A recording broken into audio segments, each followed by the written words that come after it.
Friends, welcome in KR classes. आज हम discussion करेंगे ईवीएस से संबंधित महत्वपूर्ण प्रश्नों की श्रृंखला में। आज का पहला प्रश्न कह रहा है, ज्वालामुखी से निकलने वाले लावा के ठोसीकरण से बनी चट्टान किसका उदाहरण है। जो ज्वालामुखी से लावा बनता है, उस लावा के ठंडा होने पर जो ठोस चट्टान बनती है, वो किसका उदाहरण है, ये आपको बताना है। तो दोस्तों, इसका सही आंसर है ए, आग्नेय चट्टान का उदाहरण है। नेक्स्ट प्रश्न आपके सामने है, कह रहा है, एक ऐसा ज्वालामुखी जिसके फिर से फटने की उम्मीद नहीं होती, उसे कहा जाता है। जो ज्वालामुखी दोस्तों दोबारा नहीं फटता या उसकी उम्मीद नहीं होती, ऐसे ज्वालामुखी के दोस्तों विलुप्त ज्वालामुखी कहा जाता है। आंसर डी बिल्कुल सही है। नेक्स्ट प्रश्न आपके सामने कह रहा है, निम्न में से किस स्थलाकृति का निर्माण हिमानी के द्वारा हुआ है। हमें यह बताना है दोस्तों, हिमानी के द्वारा धरती पर जब हिमानी बहती है जल के रूप में या बर्फ़ के रूप में उसके साथ साथ, तो किस प्रकार की स्थलाकृति बनती है। जो मिट्टी का घटा होता है उसकी आकृति या चट्टानों का जो कटा होता है उसकी आकृति कैसे होती है। दोस्तों, इसका सही आंसर है बी, यू आकार की घाटी का आकार का निर्माण होता है। इसको हम ऐसे समझ सकते हैं, यहाँ आप देख रहे हैं ये हमारी हिमानी बह रही है, और दोस्तों इस हिमानी के बहने से जो एक चट्टानों का कटा हुआ है वो यू आकार का है। इसे आप क्लियर समझ सकते हैं। यहाँ पर जो हिमानी के बहने से यू आकार की स्थलाकृति का निर्माण होता है।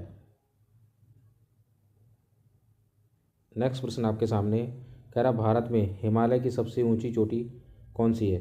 तो दोस्तों, भारत पर हिमालय की सबसे ऊंची चोटी जो भारत में है वो माउंट केटू है। आप इसको अच्छे से याद रखना, माउंट एवरेस्ट नहीं है, ये बिल्कुल भी नहीं है, इसमें कन्फ्यूज़ नहीं होना है।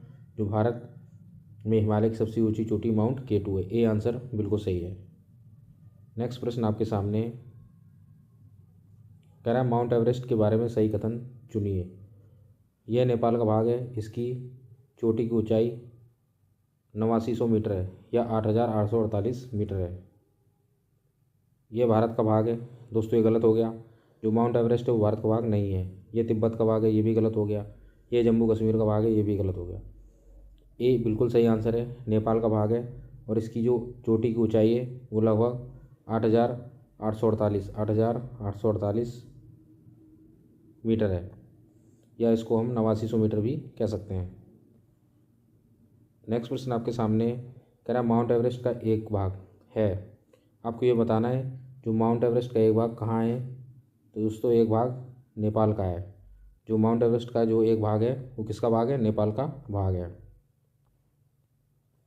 नेक्स्ट प्रश्न आपके सामने, इसमें आपको बताना है आंसर क्या होना चाहिए। विश्व के सबसे ऊंचे पठार कौन है। आपको बताना है इनमें से जो पठार दिए हुए हैं इनमें सबसे ऊंचा पठार कौन सा है। तो दोस्तों, इसका सही आंसर क्या है आप बताएंगे। मैं 1 मिनट आपको सोचने का टाइम देता हूँ। 136 में डी बिल्कुल सही आंसर है। तिब्बत का जो पठार है, विश्व का सबसे ऊंचा पठार है तिब्बत का पठार। 136 में डी बिल्कुल सही आंसर है। नेक्स्ट प्रश्न आपके सामने कह रहा है, पृथ्वी पर माउंट एवरेस्ट सबसे ऊंची पर्वत चोटी है, यह समुद्र तल से ऊंचाई पर है। तो दोस्तों, आपको बताना है जो माउंट एवरेस्ट की चोटी है ये इसकी ऊंचाई कितनी है। तो इसका सही आंसर है ए, 8848 मीटर इसकी ऊंचाई है। ऐसा ही बेहतरीन क्वेश्चन हम आपके लिए लेके आएंगे, जिससे आपके कॉन्सेप्ट बहुत अच्छे से मजबूत हो सकेंगे, जो कि आपको टेट और यूपी टेट में बहुत मददगार साबित होंगे। यदि आप चैनल पर नए हैं तो चैनल को लाइक एंड सब्सक्राइब जरूर कर लीजिए।